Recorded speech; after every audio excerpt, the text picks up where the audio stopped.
Hello and welcome to the Ohio History Connections Constitution Day broadcast. My name is Andrew Hall, and in the next few minutes I'm going to run through some of the differences between the U.S. Constitution and the Ohio Constitution. We're going to talk about the differences between the two, their origins, and just kind of talk about some of the rights and privileges that the Ohio Constitution does guarantee that are a little bit different from the U.S. Constitution. As we proceed, feel free to ask questions if you have any, or drop any comments into the comment box. If you do, please make sure to leave your name and where you're from, just so we know who's asking. And one of my colleagues will throw out questions if they're appropriate during the broadcast, and otherwise we'll get to you in the comments afterwards. So let's jump right in. We're going to start by talking about the differences between the two constitutions. To start with the U.S. Constitution, it was first drafted on September 17th, 1787, hence why Constitution Day is today, but was officially ratified June 21st, 1788. And it originally came into being as a form of compromise to stop the United States from collapsing. So the U.S.'s initial government, which was brought forth by a document known as the Articles of Confederation, was a provisional government that was essentially a loose agreement between the states after the nation had gained independence. But those loose agreements between the states didn't actually put any federal power into play to enforce what was considered to be federal law. What this means is that each state had its own laws regarding to taxes, mandatory military service, immigration, and all sorts of things like that, which you can imagine would be quite chaotic. What this also meant is that the nation started to flounder on its debts to all of the nations that helped gain its independence, because some states were paying the minimum balance on their debts and some were not paying anything at all. So the Constitution came about as a way to give the U.S. federal government some form of concreteness and the ability to actually enforce laws and make some kind of universal rights and regulations. So the Constitution is a broad-reaching document. It gives broad general rights to all citizens of the United States. However, it does fall short when it comes down to a state and local level. State constitutions became necessary when states started realizing that the U.S. Constitution doesn't put any provisions in for how to govern locally. It doesn't talk about how to run an education system. It just says that these things are the rights of citizens. So state constitutions are a necessity in order to help give structure to what we see as governance in our day-to-day life. So the Ohio Constitution specifically was first drafted in 1802, ratified 1803, and it divides up the responsibilities of the state amongst various counties and municipalities, so that way there's not just one state government running an entire state on its own. The benefit to a state constitution is that since it's only focusing on the state of Ohio, for example, it's very easy to alter and to amend, as opposed to the U.S. Constitution, which has only been amended 27 times in its entirety.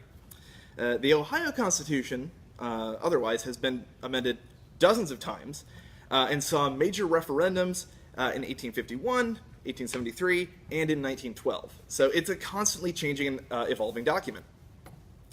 So one really good example to show how the Ohio Constitution takes into account the kind of locality of the state is through Article 10, which puts into place regulations as to how the state should govern itself.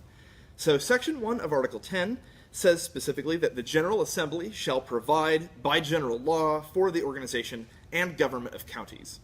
Essentially, this puts into place specific rules and regulations for how counties should organize themselves, so that way you can have tiers of government, which makes it easier for us to do our day-to-day activities and involve ourselves with government.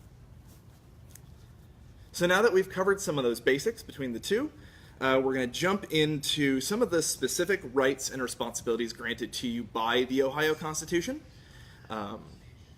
as well as some things that I think you as young folks are going to be interested in, things that you're going to start encountering in the next few years.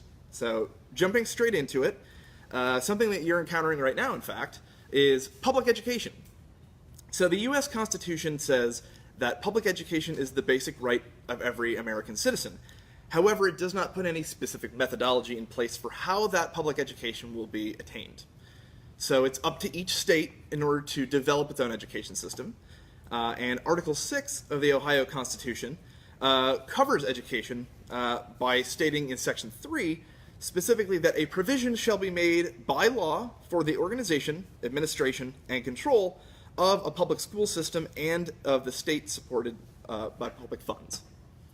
In essence, what this says is that it is the responsibility of the state to tax its citizens, to create an education system, so that way every citizen of the state has equal right and opportunity to have education. So the Ohio Constitution also does promise help with higher education, much like we see in the federal government. Article 6, Section 5 specifically states that it aims to increase opportunities to the residents of the state by guaranteeing the repayment of loans made to residents of the state to assist them in meeting the expense of attending an institution of higher education. Now, all of that is to say that the state has the ability to grant you loans, much like you would see with federal loans or private loans, in order to attain higher education, so go to college. And it's just another way that the state is helping make higher education more equitable for everyone. So giving everybody a chance. So jumping ahead, something that a lot of you are going to be experiencing soon is voting. So you guys are the next generation of voters in this country. And something to keep in mind is knowing your rights as a voter. So the Constitution does say, the U.S. Constitution, gives all citizens the right to vote, but the Ohio Constitution again gives more specific guidelines, stating in Article 5 that every citizen of the United States between the age of 18 years and up, who have been a resident of the state, county, or township, such time that may be provided by law and is registered to vote within 30 days, has the qualifications of an elector and is entitled to vote. Basically, this means as long as you're 18 and you're in the state of Ohio, you've lived here, you can vote. The only time they can take that away from you is if you're a convicted felon. So try to stay away from that if you can. Real quick on voting. We've seen a lot of social activism in recent years, and a lot of that can still be done by private citizens, like people like you, through petitioning. So petitioning is a grassroots effort, and you basically go around and get signatures from people around the state in order to put a measure on the ballot and see if you can make change. The Ohio Constitution does put in specific parameters as to how that would be attained, which can be outlined in Article 2. If you want more information about that, I recommend going to the Ohio Government Legislature, which is easily accessible online, and reading up on that yourself. But the basic rule is you need to have 6% of the population of your locality in order to get a measure on the ballot, which could mean as few as 785 signatures if you're in the smallest county in Ohio, which is Vinton County, or as many as 669,000 signatures if you want to get something on the state ballot. Last but certainly not least, the state does also give you rights and requirements around work, which a lot of you are going to be entering the workforce soon. The state of Ohio does guarantee that the state will always pay at least the minimum wage on the national scale, which currently is $7.25 an hour. Currently, Ohio has its minimum wage set at $8.30 an hour. So the state is a little bit ahead of the federal government. The state of Ohio also sets mandatory work hours, so no more than an 8-hour workday or no more than 40 hours in a work week, things like that. So the state constitution brings in those protections for you. So since we're running out of time with our broadcast, I want to show you something real special that we've brought down for you. Here on the table next to me, we actually have a page from the 1851 Ohio Constitution.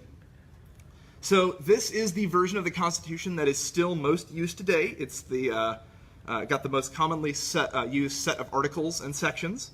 And this is the first page of that Constitution, which is kept and preserved in the Ohio History Connections archives and has been really since the organization's inception.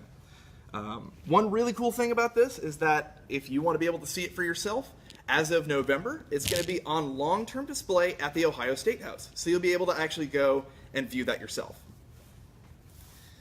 So we're just about out of time, but we do welcome you all to continue to be part of this conversation, and we really enjoy having you guys voice your opinions.